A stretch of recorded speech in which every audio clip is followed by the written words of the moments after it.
guys, welcome to my channel. This lesson today is going to be all about the magic of the seventh, and we're going to be talking about simple and compound octaves. This is part of a series of videos I've been doing delving into intervals so that you can understand how chords, scales and arpeggios are formed. If you struggle with some of this stuff, then maybe you need to go back and watch some of my other videos in these playlists just up here. Like these other videos, what I do is I've got my pen, I've got some paper, and I'm going to show you how we bridge the simple and the compound octave using the seventh. Let's crack on. Okay then guys, so what happens is when we build normal chords, we're talking about normal chords that everybody knows and loves, like the G, the C, you know, the chords that you play on your guitar. These are called tertian chords. They go up in thirds. It doesn't matter which kind of third it is, they jump up in thirds. So what do you mean by that, Ricky? Well look, I'll show you now. If we take our good buddy, the C major scale, that has no sharps or flats, so we don't get any complicated thinking going on there. We take this C, and if we go 1, 2, 3, then that's the third note up, and we keep on going up, and you can see I have jumped up in a tertian manner. This bit here, this is what we've dealt with so far. This is the triad. That is what we know and love as all our basic major and minor chords. They just use this triad formula. As you can see, we've gone from C to C here, and this is what's known as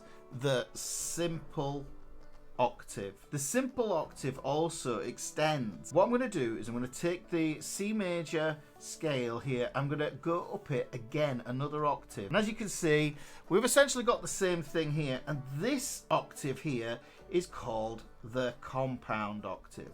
This is going to help to demystify why you get all these chords called 11ths and 13ths, and you might wonder where these names come from. This is going to explain that for you. What I was doing, I was using these tertian leaps. I'm jumping over one note, moving up in 3. If I jump over again, you can see I can get to this B here. I tend to think that everything in the simple octave is sacred. They're very much a tale of two halves, simple and compound. The compound is where we find the extensions. So if you've ever heard anybody mention chord extensions, then this is where the chord extensions are found, in the compound octave. I've got this triad here, and by adding the B, what happens is I get a major 7 chord, because if we were to go through and number these notes here, you can see we get the root, 2nd, 3rd, 4th, 5th, 6th, 7th. Remember, the C here, that's the octave, which is also the same as the root. For today's purpose, we're going to think of that as being the 8.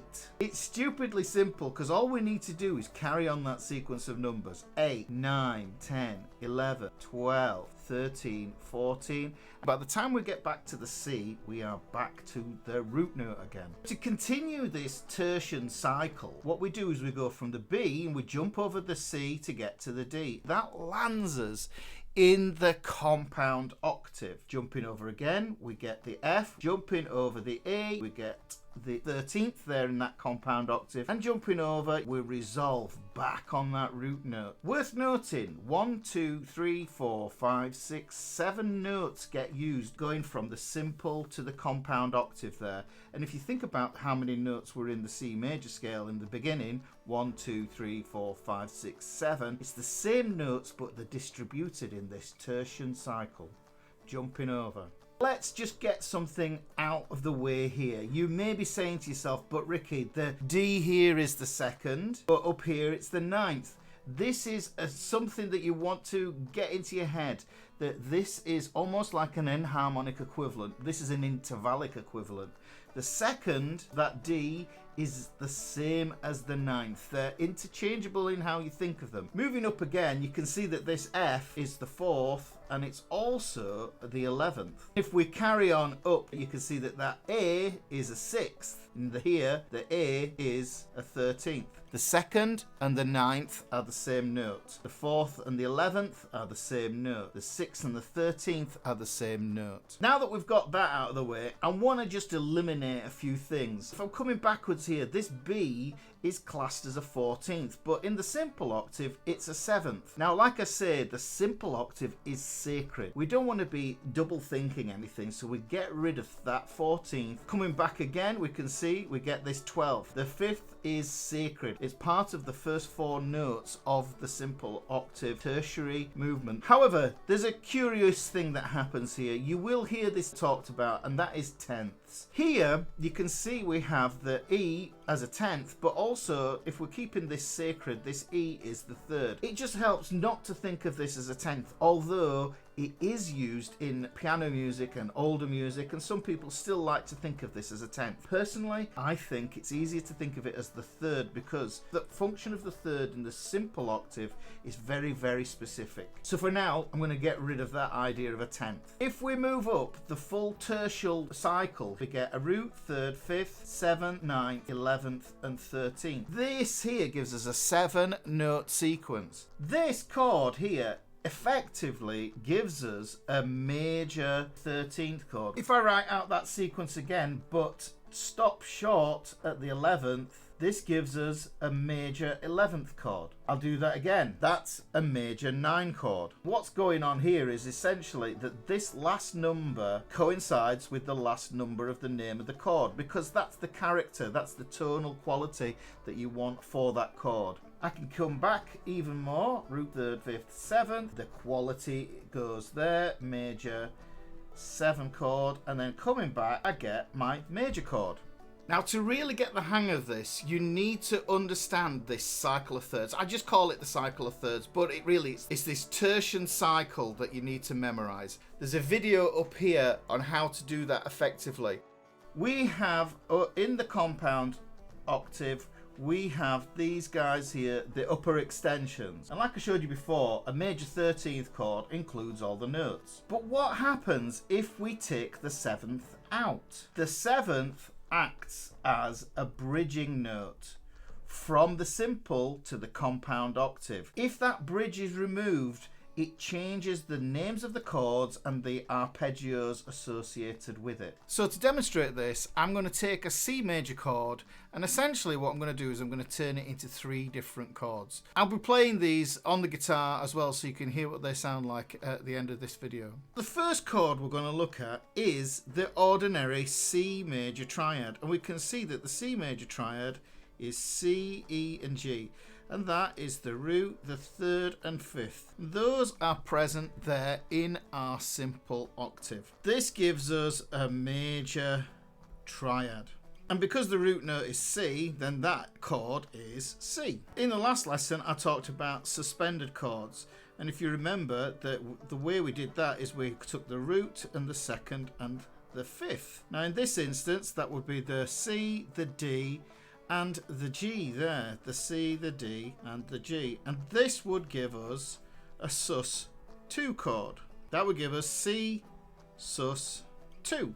Remember, the D can be a 2nd and it can be a 9th. I'll just write it here again. I'll do that for all those upper extensions of the 11th and the 13th. Remember the F here, although it's a 4th in the simple octave, it's an 11th in the compound octave. And the A here is a 13th, and you can see here in the simple octave it's a 6th. These are like synonyms.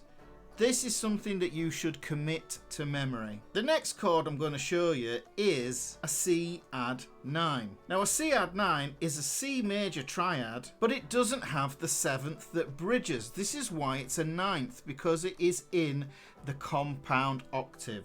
We get our standard triad of root 3rd and 5th, but then what we do is we add the D, which is now the 9th. And that's because that 3rd is present. That 3rd has a roll as well. So that then would give us a C add 9 chord. This is different from a C major 9 chord. A C major 9 includes the 7th. If I draw the grid and put in the intervals, you can see we get the C, the E, the G, the B, and the D. There's no break in the sequence. This is why this is a C major 9. The differences between the C sus2, the C add 9, and the C major 9 are very subtle. I'll play those for you now so you can hear the quality of those chords.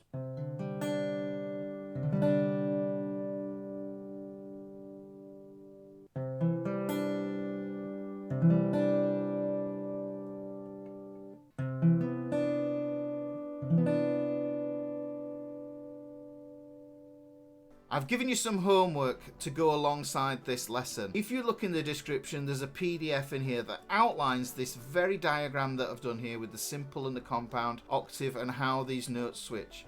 I've given you a list of chords and I want you to work those out and tell me what intervals they have in them. Can you post them and comment them below? This is homework, guys. You need to do it. If you want to grow the muscle, you've got to flex the muscle. And like I said, if you don't already know that cycle of thirds, watch this video here now. If this is your first time, please consider subscribing. If you got some value from this, please drop a like, a comment, just engage with the page. It helps me to push this info out into the YouTube universe. Thank you for tuning in, guys, and I will see you in the next lesson. Until next time, stay safe, take care.